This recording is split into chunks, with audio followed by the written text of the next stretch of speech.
The marble courtroom went utterly silent as Judge Amy Coney Barrett leaned forward, her dark robe standing out sharply against the polished mahogany bench. What unfolded in the next half-minute would jolt the legal community and upend everything we believed about courtroom proceedings.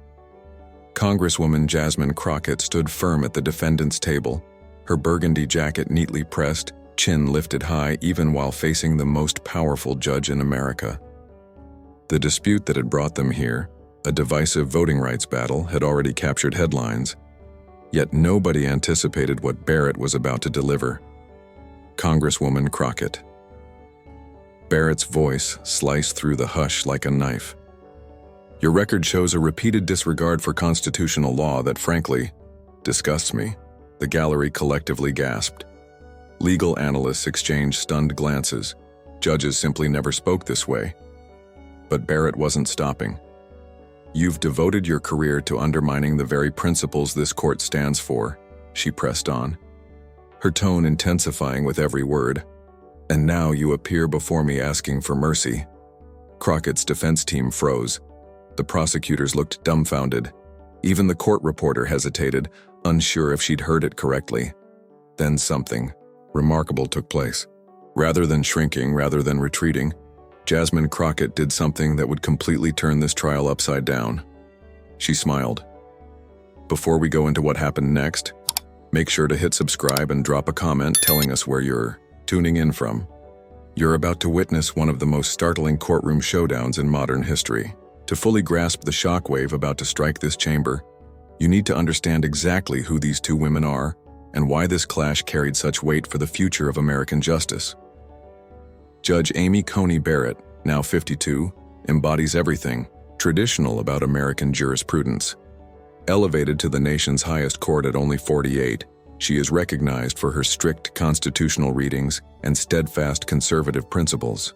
A mother of 7, a committed Catholic, she firmly believes the law must be applied precisely as written, not reshaped to suit judicial preference. Her judicial philosophy is rooted in originalism, the belief that the Constitution should be read in light of its meaning when first drafted. Barrett's path to the bench had been anything but smooth. She endured fierce confirmation hearings where her faith, family choices, and legal philosophy were attacked. Democratic lawmakers pressed whether her Catholicism might sway her rulings. They probed her involvement in faith-based groups and grilled her stance on reproductive rights. Yet through the storm, she remained calm, composed, and sharply focused on precedent, responding with the precision of a scholar who had spent decades mastering constitutional law. Her appointment was hailed as a milestone by conservative legal thinkers who had long pushed for judges to apply the Constitution strictly rather than creating new rights via judicial activism. She once clerked for Justice Antonin Scalia, one of the most influential conservative jurists of recent times, and taught law at Notre Dame before ascending to the Federal Appeals Court. Until today, Barrett's reputation had been nearly untouchable, brilliant, fair, and unshakable under fire. Analysts across the spectrum respected her intellect, even if they disagreed with her conclusions. She had never before been rattled in public, never shown overt bias, and never allowed personal emotions to cloud court business. Until today. Standing opposite her was Congresswoman Jasmine Crockett, 43, a powerhouse of progressive energy from Texas who, to Barrett's supporters, epitomized everything broken in modern politics. A one-time public defender turned civil rights advocate turned legislator, Crockett had dedicated her career to amplifying marginalized voices and defying entrenched systems. She's renowned for her sharp humor, bold clashes with Republicans, and her gift for turning political moments into viral lessons reaching millions of Americans. Crockett's story is one of defiance and perseverance. Raised in a working-class, East Texas family, she was the first to attend college, earning a full scholarship in political science before winning her way into law school on merit. As a public defender, she prevailed in cases most seasoned lawyers had abandoned. As a civil rights attorney, she battled corporations and won settlements that forced changes in entire industries. Her shift to politics was meteoric. Campaigning on voting rights and economic fairness, She unseated a well-funded incumbent in a race experts thought unwinnable.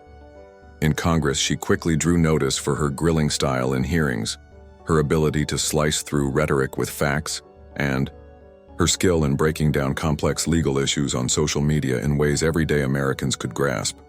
But her rise also earned her fierce critics. Conservative outlets painted her as a radical bent on dismantling U.S. institutions. They scorned her outspoken style, her defiance of authority, and what they saw as contempt for traditional norms.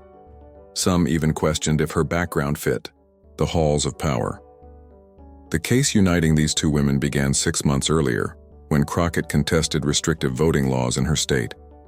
The Republican-led legislature had enacted measures requiring multiple IDs, cutting early voting hours, abolishing Sunday voting, disrupting black churches' souls to the polls, and criminalizing ballot assistance by non-family members for elderly or disabled voters.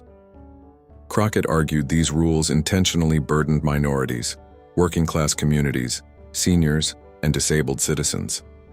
She introduced data showing the measures would disproportionately block voters of color, who statistically had lower access to driver's licenses and IDs. She showed that limiting hours would hit working parents who relied on evenings and weekends. The state pushed back, accusing Crockett of political grandstanding rather than legal advocacy. They claimed ID requirements were basic fraud prevention safeguards, despite offering no proof of significant voter fraud. State Attorney Morrison branded her lawsuit political theater meant to erode election integrity and advance a radical agenda. What made this battle explosive wasn't just the law, it was the personal history. Barrett had authored opinions in voting rights disputes that Crockett had blasted as detached from modern reality and aimed at suppressing voters, unlike the judges issuing the rulings. The animosity peaked when Crockett, on national television, questioned if Barrett's religious convictions were steering her rulings in ways that breached church-state separation. When a judge's decisions repeatedly mirror religious doctrine instead of constitutional law, Crockett said, "We have to ask if they're serving the Constitution or their church." Conservative outlets replayed those remarks for weeks, framing them as an assault on religious liberty and judicial independence. Barrett's allies demanded an apology. Crockett refused and doubled down. Judges unable to separate belief from duty, she insisted, should not be on the bench.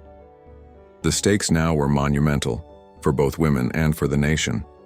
If Barrett ruled against Crockett, it would effectively authorize similar voting restrictions nationwide, threatening millions of Americans' access to the ballot box.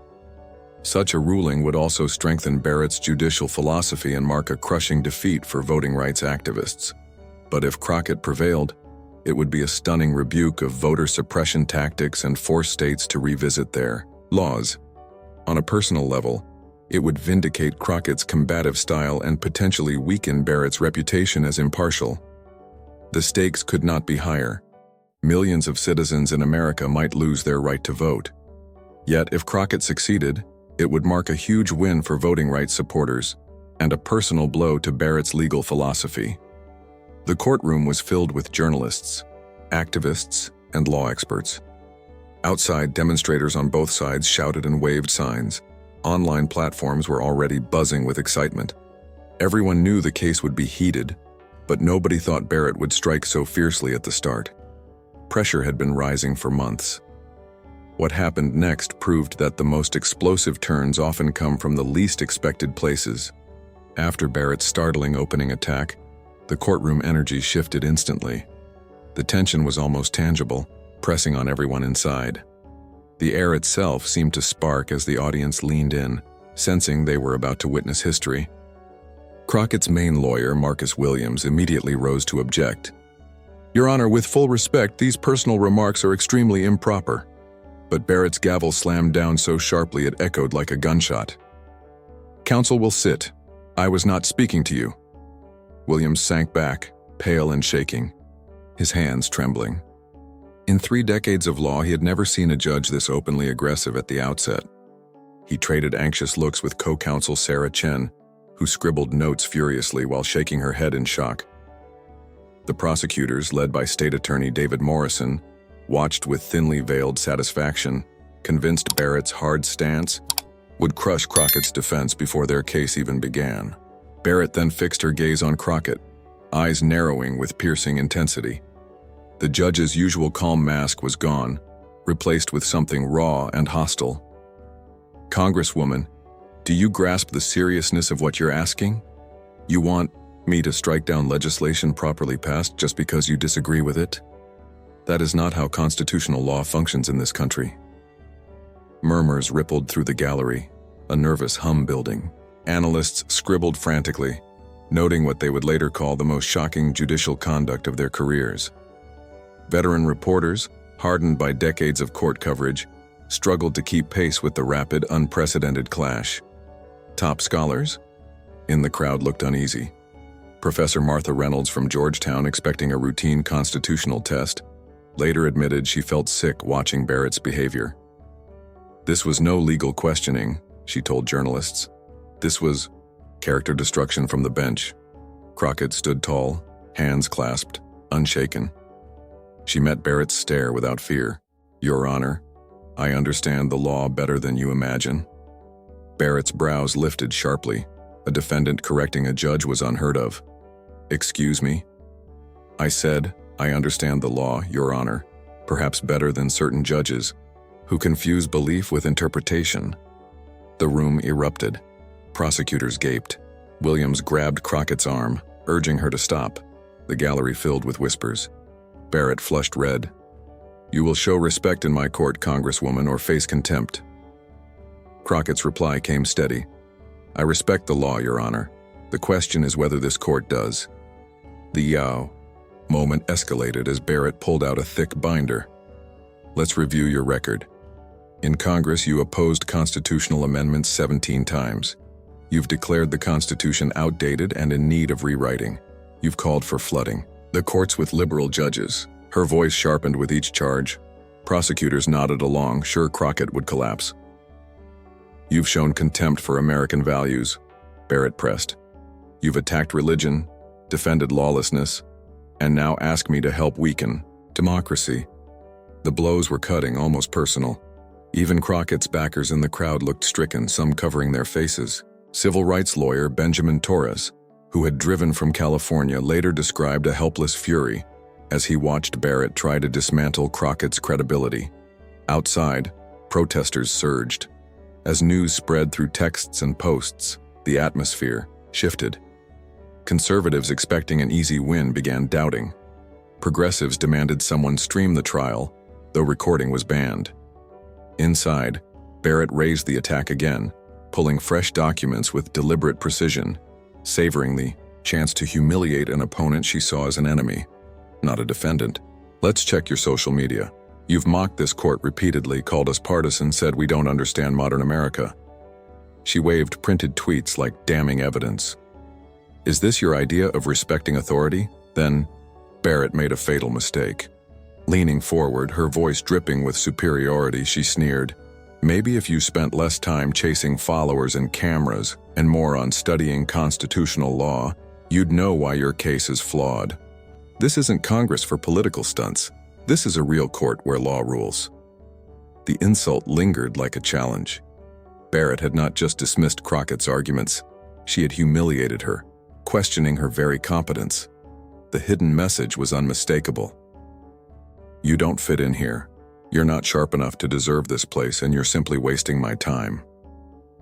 At that instant, something changed in Crockett's expression. The faint grin she had shown earlier stretched wider, more assured, more knowing. She reached inside her briefcase, not in panic or defense, but with the careful calm of someone who had been waiting for precisely this moment. The leather-bound folder she withdrew was thick, neatly arranged, and clearly carried, material capable of altering the entire balance of the clash. Williams, her lawyer, spotted the shift instantly. Only moments earlier, he had been bracing himself to manage fallout. Now he leaned back in his chair, recognizing the gleam in his client's eyes. He had witnessed Jasmine Crockett in action before, and he understood that Barrett had just made a strategic mistake that would cost her heavily. The audience, too, seemed to pick up on the change. The anxious murmurs among Crockett's supporters faded as they noticed her new confidence. On the other hand, conservative spectators kept celebrating quietly, completely unaware that their judicial hero was walking into a trap crafted over months, Your Honor, Crockett said, her voice calm but edged with a sharper tone. Since you want to bring up records and constitutional interpretation, I believe this court might find certain overlooked facts interesting. Barrett sensed something looming. Facts? Crockett opened her folder, exposing papers that made the prosecution team visibly uneasy.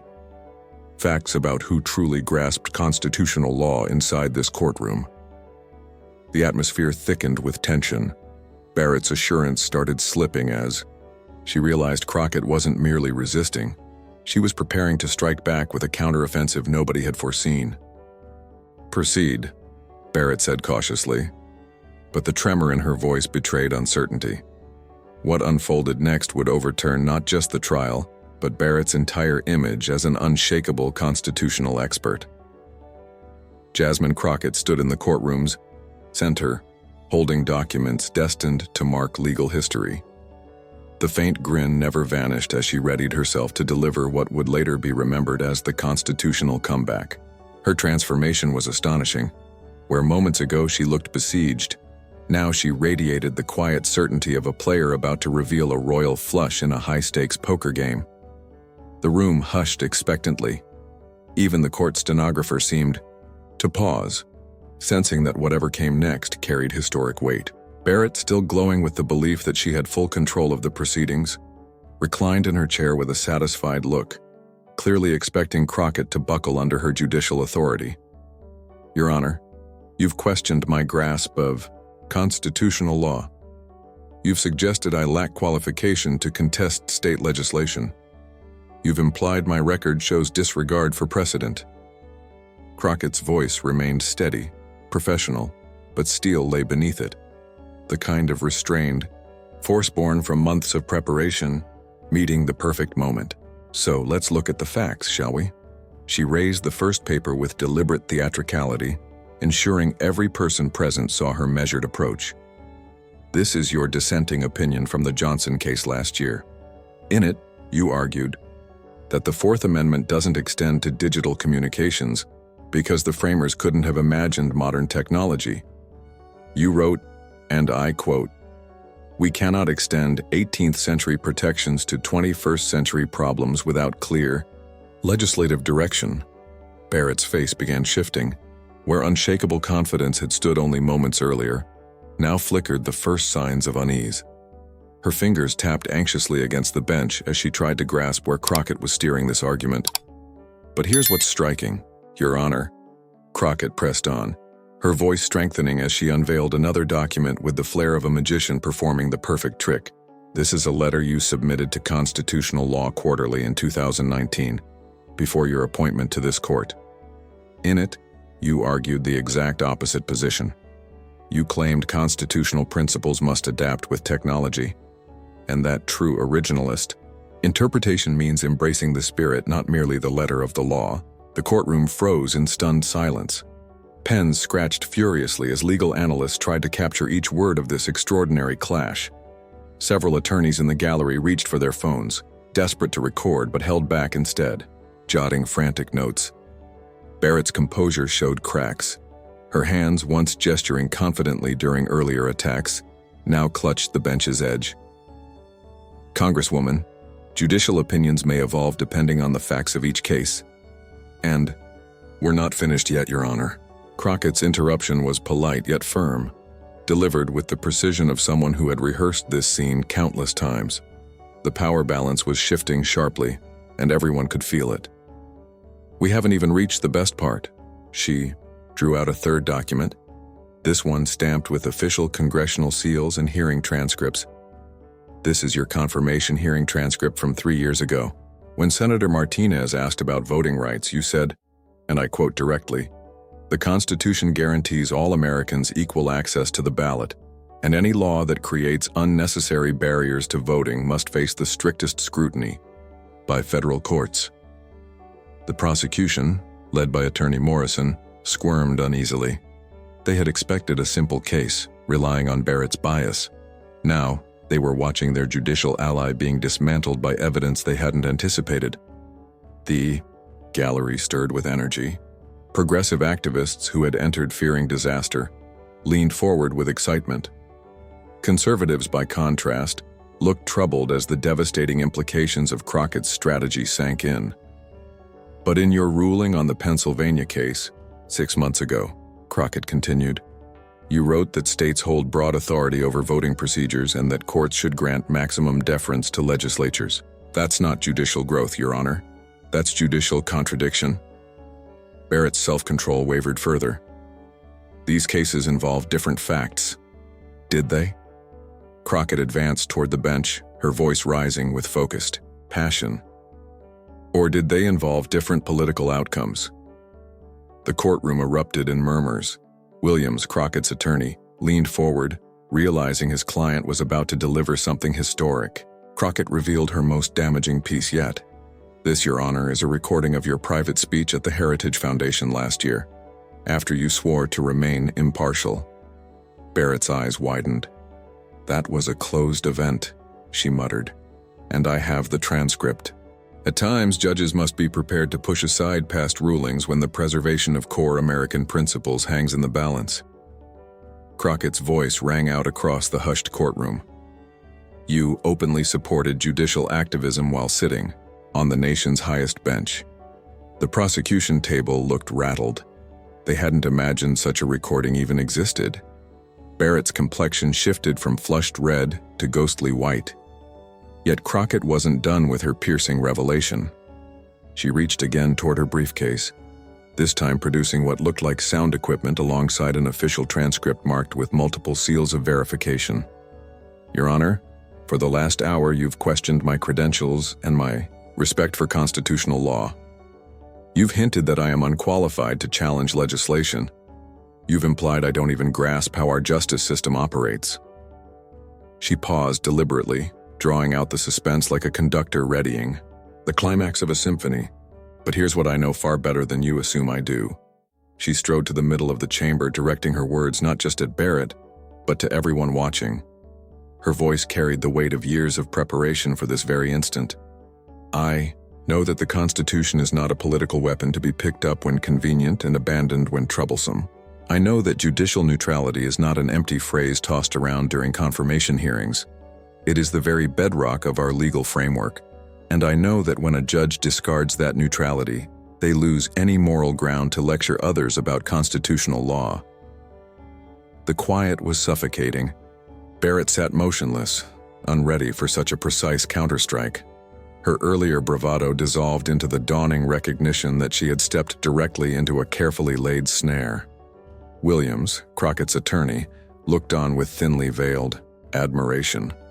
He had worked beside many talented lawyers in his time, but never had he seen someone so completely flip a courtroom through preparation and intellectual force. The prosecution seemed to shrink in their seats, wishing they could vanish. Their case wasn't being dismantled by loopholes, but by the hypocrisy of their own judge. Crockett then revealed one more document, raising it high for all to see. This is a legal brief I co-authored back in law school, analyzing judicial bias and its effect on constitutional interpretation. My professor described it as exceptional work that should be required reading for every federal judge. Her eyes locked onto Barrett with cutting precision. That professor was Justice Elena Kagan, who now sits on our nation's highest court. The chamber erupted into pandemonium. Journalists typed so frantically their keyboards mimicked gunfire. The gallery buzzed with gasps, whispers, and stifled exclamations. Barrett looked stunned, her expression flickering between bewilderment, fury, and panic. Observers scribbled notes with new urgency, recognizing they were witnessing a moment destined for legal history books. The weight of it all was immense. Not only had Crockett dismantled Barrett's accusations piece by piece, but she had done it while displaying stellar qualifications that Barrett had dismissed without inquiry. Your Honor, Crockett continued, her tone now commanding the entire chamber. You want my qualifications? I graduated magna cum laude from Harvard Law. I served as editor of the Law Review. I argued 17 cases before federal appellate courts, and I won 15. My whole career has been devoted to defending the Constitution, not twisting it to suit personal ideology. Barrett attempted to reassert authority. Congresswoman, this is highly irregular. What's irregular, Crockett countered, is a sitting judge hurling personal insults at a defendant instead of hearing the case. What's irregular is bias so blatant it undermines the proceedings themselves. What's irregular is a judge who vowed impartial justice but instead delivered a partisan lecture from the bench. Then came the defining moment, one destined to be replayed endlessly across digital platforms. Crockett advanced directly before Barrett's bench, stared into her eyes with unflinching certainty, and spoke the line that would echo across legal circles and beyond. Your Honor, you've spent this hearing trying to portray me as unfit to oppose unconstitutional laws. You've belittled my credentials, questioned my intelligence, and implied I don't belong here. But the only person who has proven unqualified to interpret the Constitution, unfit to sit in judgment, and wholly lacking the judicial temperament required for this seat, is you. The courtroom erupted into unrestrained chaos. Half the gallery broke into thunderous applause that thundered against the marble. The other half sat frozen, jaws hanging as they processed the spectacle. Barrett slammed her gavel again and again, but the noise drowned her out as people stood, clapped, and even cheered. Reporters held their phones aloft, uploading clips instantly. The hashtag #JurorCrockettDestroysBarrett began trending in real time as quotes and summaries flooded timelines. Prominent legal experts in the room were already planning think pieces about the historic showdown. For the first time in her career, Barrett looked utterly powerless. The judge who had so confidently targeted Crockett just hours before now sat speechless, stripped of authority by documents she hadn't anticipated and arguments she couldn't dismiss. Her hands trembled faintly as she clutched the gavel, the symbol of her power suddenly inadequate to restore the control she had squandered through arrogance and prejudice. The prosecutors sat slack-jawed, realizing their case had just collapsed spectacularly.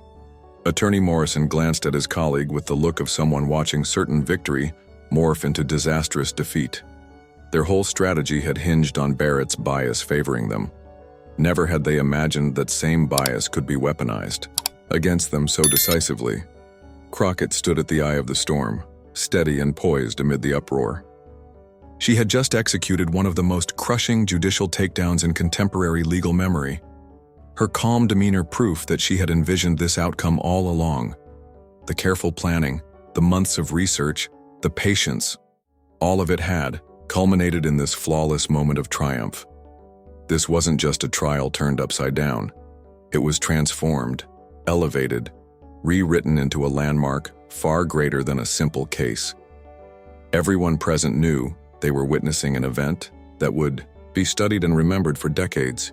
This was the instant when David didn't merely topple Goliath, she unmasked him as a fraud before the world. The immediate aftermath of Crockett's courtroom demolition was unlike anything the legal sphere had ever experienced. Within minutes, phones across the gallery lit up as clips went viral. Barrett, visibly rattled and wholly unready for such a precise dismantling of her judicial record, called for an abrupt recess. As she stepped away from the bench, her normal confident walk was replaced by an uneasy shuffle. For the very first time in her career, she appeared fragile, exposed, and badly shaken. Court officers had to guide her through a side door as she tried to hold her composure before the crowded gallery. The second the courtroom doors swung open, chaos burst outside.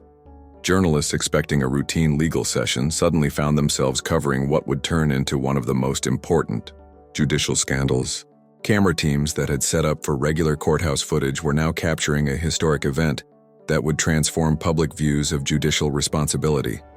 News trucks from leading outlets began arriving within an hour, their satellite dishes forming a forest of steel across the courthouse steps. Reporters who focused on legal matters were frantically calling editors, trying to explain that what they had just seen went far beyond normal court coverage and had entered the territory of a constitutional crisis. Social media blew up instantly, with an energy that surprised even veteran digital watchers. The hashtag #CrockettDestroysBarrett started trending within half an hour, pulling in more than 200,000 posts in its first hour. A video clip of Crockett's unqualified to interpret constitutional law Remarks spread across platforms faster than any legal content before, gaining millions of views before the evening broadcast had even started. Progressive supporters, who had come expecting another conservative win instead, found themselves cheering an unexpected victory greater than they imagined. Videos showed crowds outside shouting, "Jasmine, Jasmine." As Barrett's embarrassment spread through texts and updates, the excitement wasn't only at the courthouse. Viewing parties in cafes and community centers across the country erupted into celebrations. Law students across universities began sharing clips of Crockett's courtroom performance, many calling it a lesson in legal skill and strategy. Meanwhile, conservative legal thinkers were thrown into total confusion, struggling to understand what they had seen. Many had firmly believed Barrett would easily shut down Crockett's argument, maybe even create a precedent to tighten voting laws nationwide. Instead, they watched their legal champion suffer a public intellectual defeat that shook her entire method of interpreting the Constitution and her judicial character. The audio Crockett cited, Barrett's Private Heritage Foundation talk, instantly became the focus of controversy. Legal ethics experts began urging investigations into whether Barrett's words broke standards of judicial conduct. The tape's presence hinted that Barrett had been more politically active in private than many realized. Within hours, top news outlets were airing special segments on the clash. Analysts who had once covered Barrett's confirmation said they had never seen such a sharp reversal of courtroom power. Many called Crockett's showing brilliant, crushing, and possibly career-ending for Barrett. The effect on Barrett's image was immediate and harsh. Conservative supporters who once praised her restraint started pulling back after her personal attacks on Crockett. Even loyal legal commentators admitted Barrett's actions appeared troubling and unprofessional. Even more damaging were doubts about her intellectual steadiness. Papers Crockett presented showed a pattern of Barrett shifting her legal views based on politics instead of the Constitution.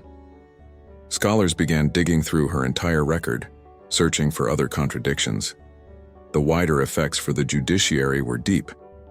The incident underscored rising fears about political bias on the bench and stirred strong questions of judicial accountability.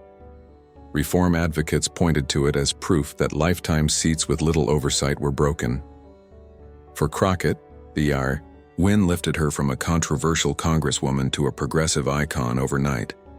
Her influence soared as videos of her precise dismantling of Barrett went viral worldwide.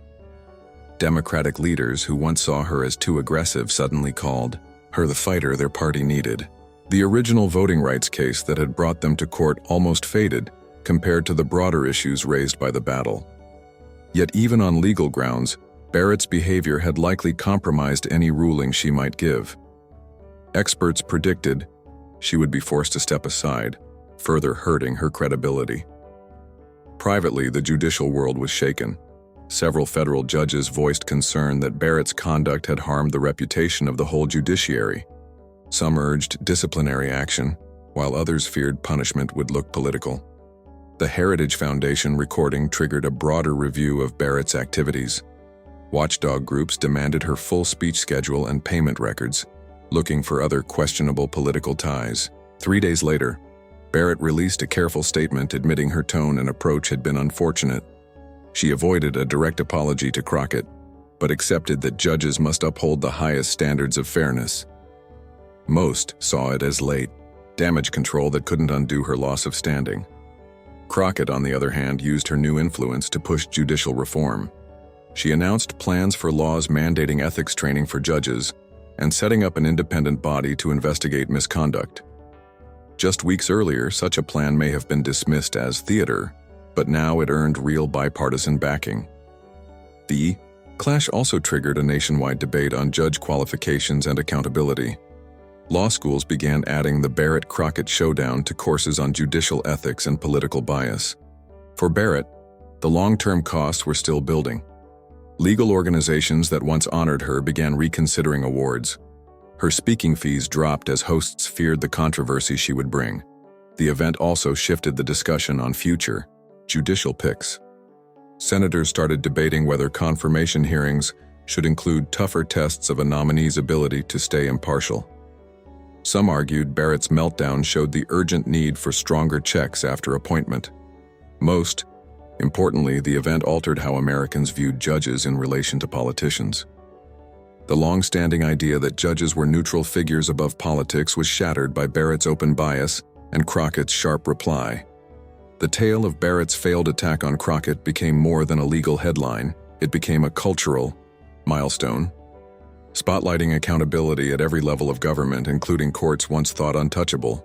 As this story develops, one fact is certain: the balance of power in U.S. courtrooms may never be the same.